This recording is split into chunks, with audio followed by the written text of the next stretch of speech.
오늘은 로마서 3장 21절로 26절의 말씀을 가지고 피로 세운 믿음이라는 주제로 은혜를 나누고자 합니다.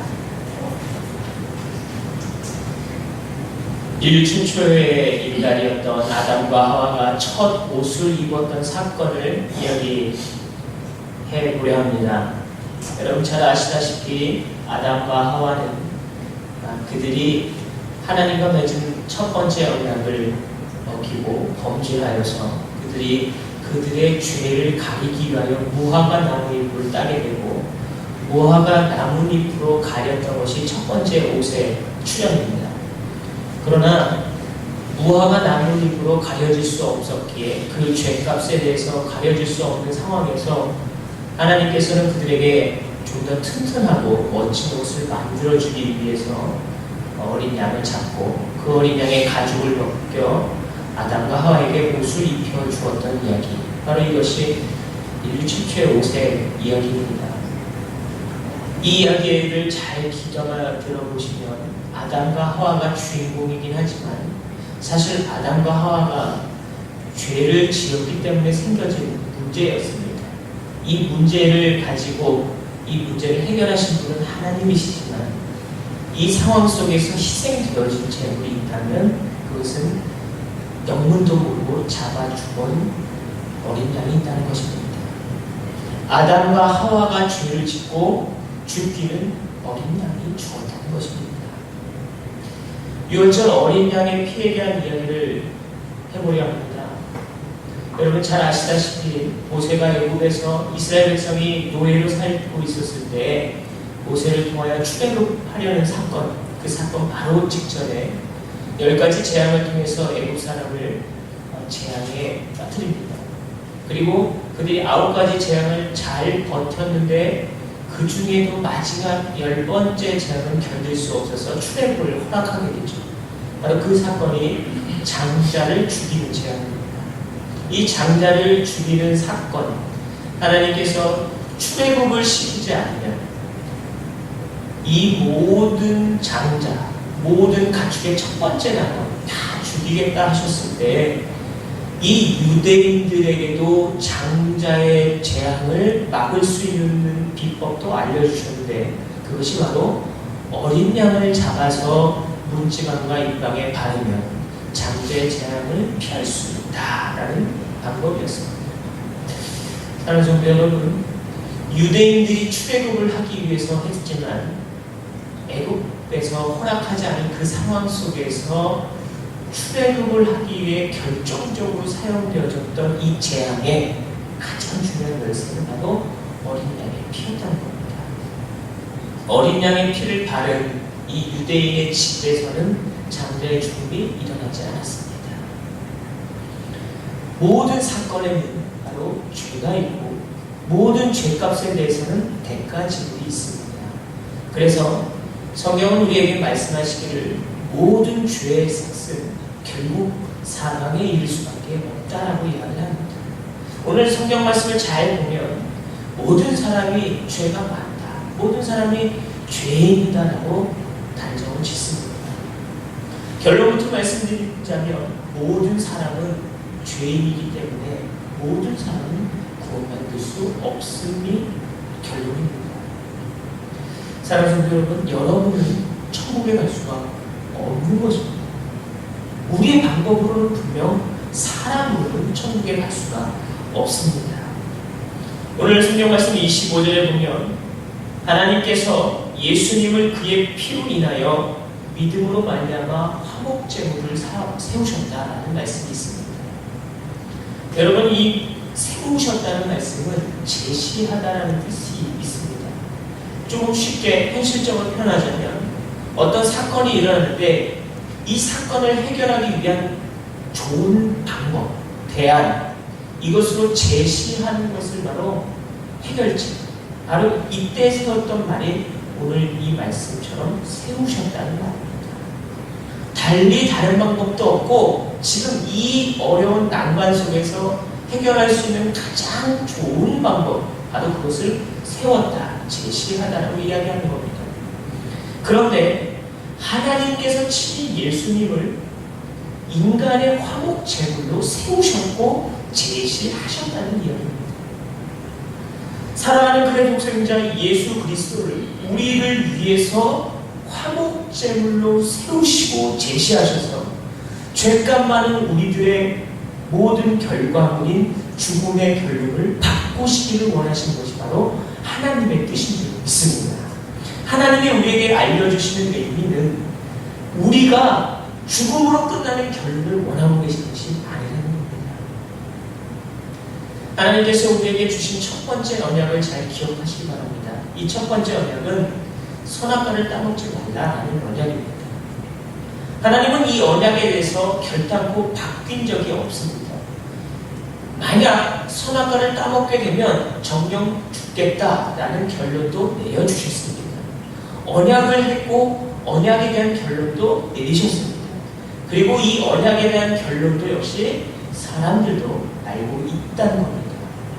그런데 문제는 사람들이 이 언약을 깨는 데에서부터 시작이 됩니다. 이 언약을 깨는 사건이 바로 선악과를 따먹는 사건이죠. 이것을 성경은 뭐라고 얘기하냐면 범죄라고 합니다. 때로는 전도를 하다 보면 사람들에게 말하기를 여러분은 모두 죄인입니다 라고 얘기하면 이상한 사람 취급당합니다.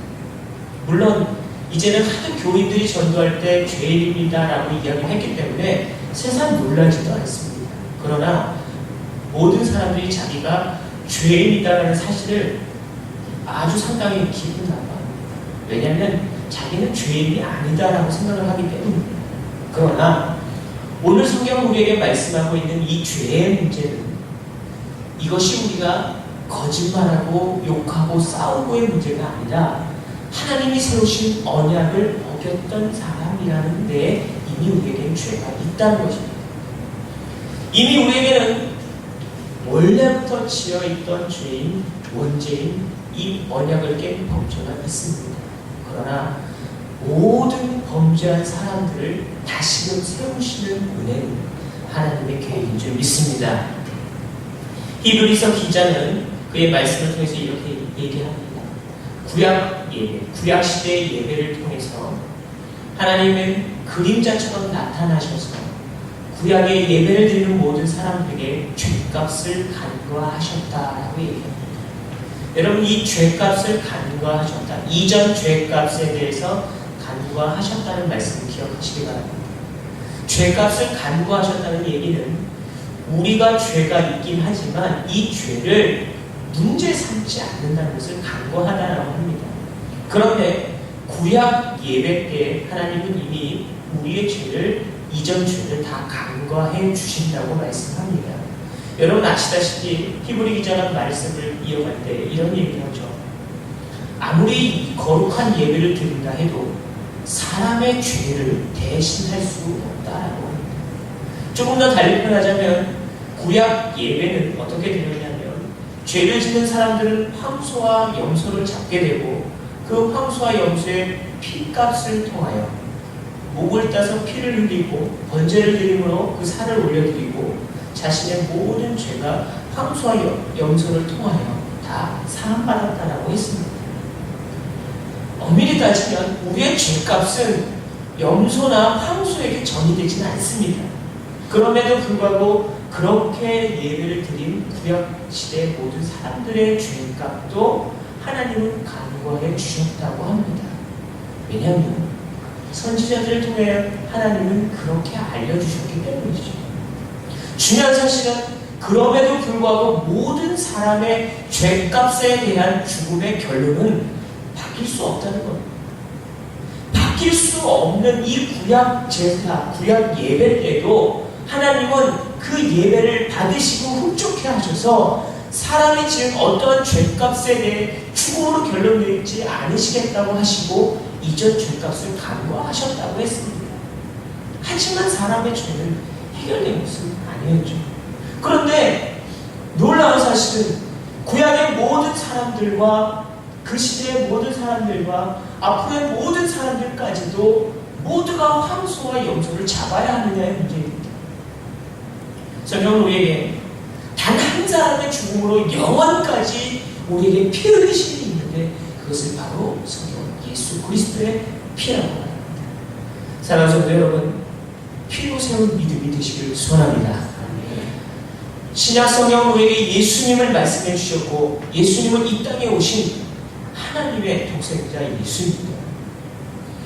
하나님께서 이 땅에 오셔서 단 한 번의 죽음을 통하여 그의 피를 흘리셨고, 그 피를 통하여 구약의 모든 황소와 모든 염소의 핏값까지도 다 해결하시고, 그 시대의 모든 사람들의 죄까지도 다 청산하셔서 이 인류의 모든 죄값까지도 하나님은 다 청산하기를 원하셨던 겁니다.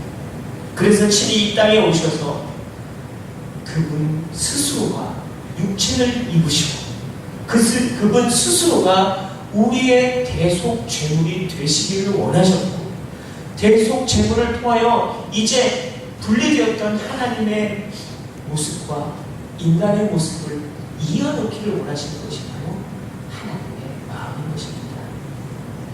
히브리서 10장 10절에 보시면 이 뜻을 쫓아 예수 그리스도의 몸을 단번에 들이심으로 말미암아 우리가 거룩함을 입었노라. 할렐루야. 하나님께서 세우신 이 구원 계획에 의하여 여러분은 죄인이 아닌 거룩한 백성이 됨을 믿으시기를 권면드립니다. 그런데 한 가지, 우리가 믿음의 삶을 살아갈 때 있어서 한 가지 중요한 오해를 하고 있는 것이 있습니다. 그것이 바로 이 십자가입니다. 사랑하는 성도 여러분, 이 십자가는 사랑의 하나님을 말하고 있는 것이 아닙니다. 이 십자가는 엄밀히 말해서 사랑의 하나님을 말하고 있는 것만은 아니라 동시에 두 가지를 이야기하고 있다는 겁니다. 그중 가장 중요한 문제는 바로 이 공의의 하나님이라는 뜻입니다.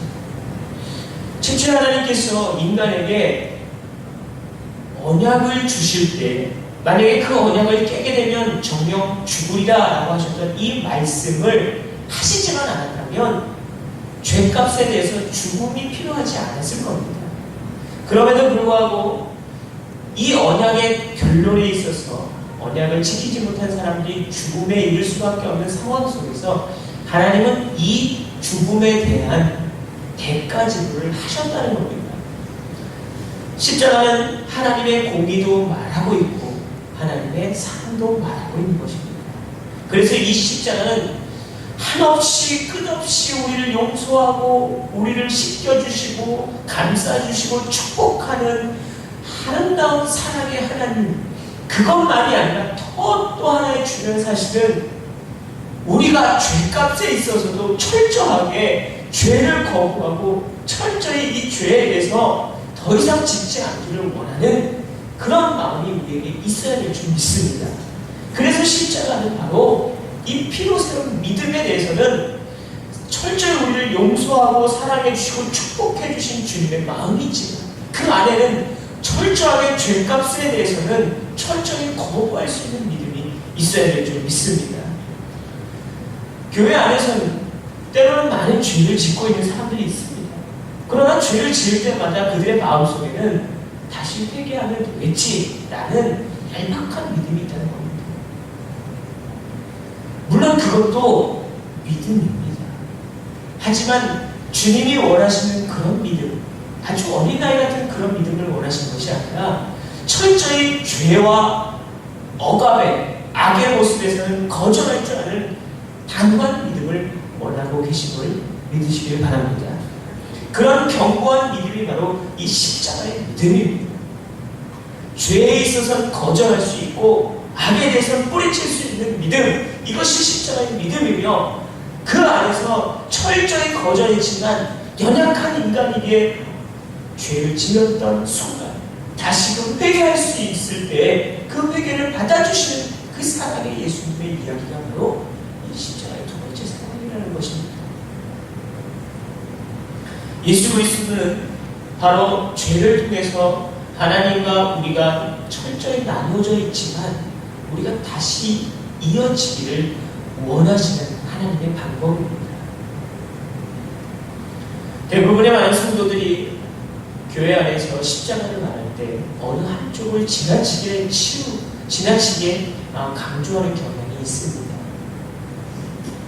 무섭게 죄짓지 말라고 정죄하며 십자가를 들이미는 경우도 있고, 때로는 어떠한 죄를 지었어도 용서해 주니 걱정하지 말라고 외치는 그런 십자가도 있습니다.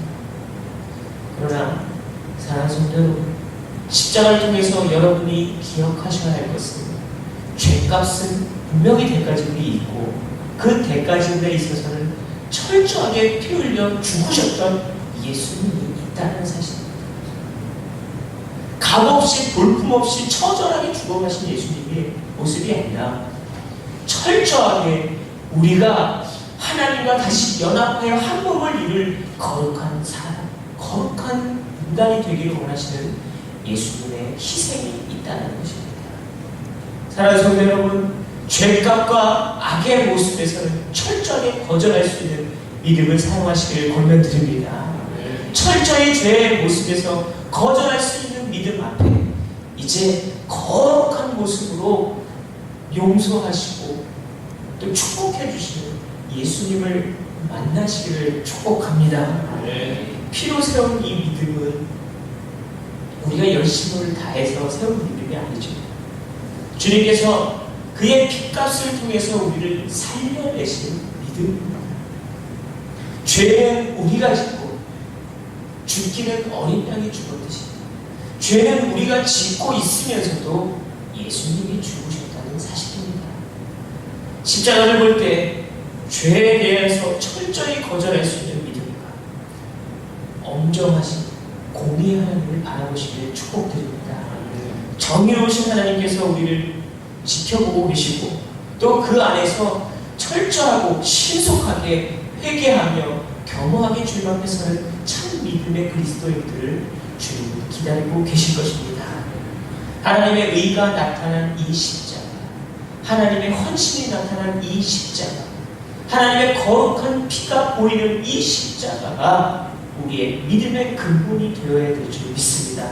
사랑하는 성도 여러분, 우리의 인생이 죄의 모습에서 떠나고 거룩한 피로 사신 예수님의 보배로운 피로 세운 믿음이 되시기를 권면드립니다. 그 믿음으로 사시기를 주님의 이름으로 축복합니다.